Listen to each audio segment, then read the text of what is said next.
సూర్యాపేటలో ఏం నడుస్తున్నది? ఇప్పుడు ఎన్నికలు వచ్చినాయి కదా, ఏమనుకుంటున్నారు? సూర్యాపేటలో అయితే బీఆర్ఎస్ ఉంది. ఎందుకన్నా? ఎందుకంటే ఫస్ట్ నుంచి స్టార్టింగ్ నుంచి చంద్రశేఖరరావు మన కేసీఆర్ ఉండగా ఆయన అన్ని పనులు మంచిగా చేసుకుంటుంది. దేనికి లోటు లేదు. వ్యాపారస్తులకు బాగానే గిట్టుబాటు ధర అవుతుంది, రైతులకు గిట్టుబాటు ధర అవుతుంది, ఇటు ముసలోళ్ళకు మంచిగానే పింఛన్లు అందుతున్నాయి.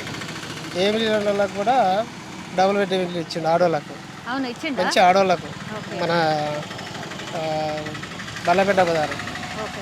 మంచిగా సింగిల్ భర్త లేని వాళ్ళకు వాళ్ళకి ఇచ్చిండా? వాళ్ళకి మంచిగా ఇచ్చిండు. జగదీశ్వర్ రెడ్డి ఇప్పించిండు మంచిగా, వాళ్ళకి అందరు భర్త లేని వాళ్ళకి ఇచ్చిండు. అచ్చా, ఓకే. మంచిగా వాళ్ళు బాగానే పైకి వచ్చారు. ఓకే. ఇంకోటి ఈ 5 ఎకరాలు 2 ఎకరాల పొలాలకు 3 లక్షలు అది అవి బాగానే వస్తున్నాయి. ఒక్కొక్కరు బాగానే వ్యాపారస్తులు బాగానే బాగుపడుతున్నారు, భూమి ఉన్న వాళ్ళు బాగానే మంచి పైకి వస్తున్నారు. కాకపోతే ఇంకొద్దిగా మెరుగుపడాలి.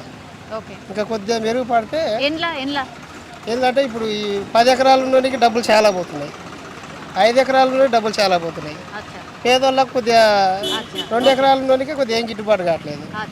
అదొక్కటి సరి చేసుకుంటా పోతే కేసీఆర్ అనేది ఇంకా బాగా మెరుగుపడుతుంది, ఇంకా మంచిగా వస్తుంది. ఇక కాంగ్రెస్ అంటే ఇక మొదటి నుంచి అంటే పొత్తులు ఉన్నప్పుడు వేరు, ఇప్పుడు ఏర్పడ్డది కాబట్టి ఏదైనా ఒక మంచిగా నడుచుకోవాలి అనేది కొద్దిగా మంచిగా బీఆర్ఎస్ పైకి వస్తుంది. Okay, thank you.